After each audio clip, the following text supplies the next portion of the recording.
আলাইকুম, আশা করি সবাই ভালো আছেন। তো আমি আর বেশি ভালো নাই, কারণ আমরা একটা ট্যাঙ্কে এসেছি সাফ করতে। দেখতে পাচ্ছি না যে এটার ভিতরে কি ময়লা আবর্জনা ছিল। এখন আমরা লাস্ট একটা ফিনিশিং দিতেছি নতুন পানি দিয়ে ধোয়ার জন্য। খুব সুন্দর করে ক্লিন হয়ে যাবে এখন। দেখতে পাচ্ছি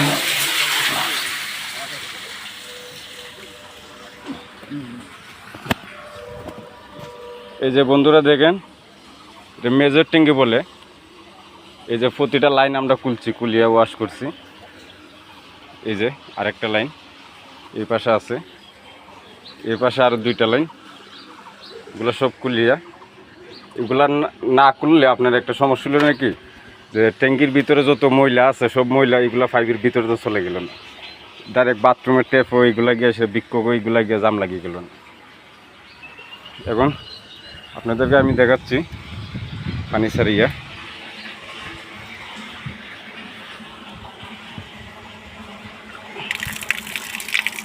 সবটি লাইনে এক লগে ওয়াশ করুন আমরা। মানে এটা সারার মান হইলে কি, যাতে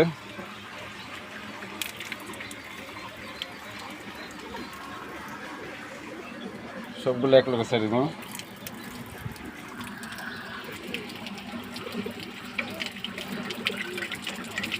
মানে এইটার ভিতরে যদি কোনো ময়লা টয়লা তাকে থাকে তাহলে সবগুলা ফিরে দিব। এই যে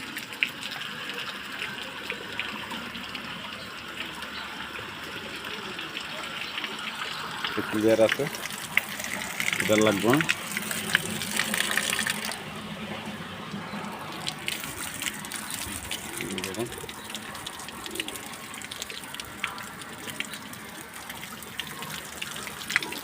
এটা ক্লিয়ার হয়ে গেছে অলরেডি, সমস্যা নাই, এটা লাগবে না।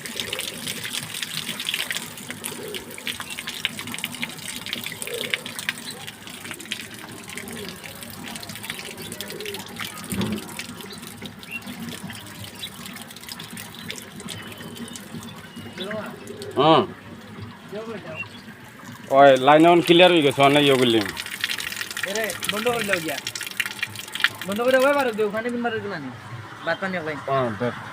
ভাত পানি খাই তো আমি যাওয়ার আগ পর্যন্ত ভিডিও করতে চাই।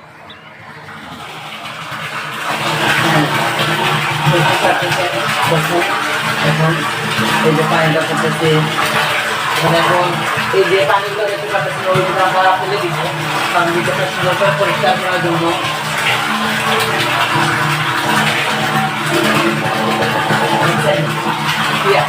আয়রন পানির মধ্যে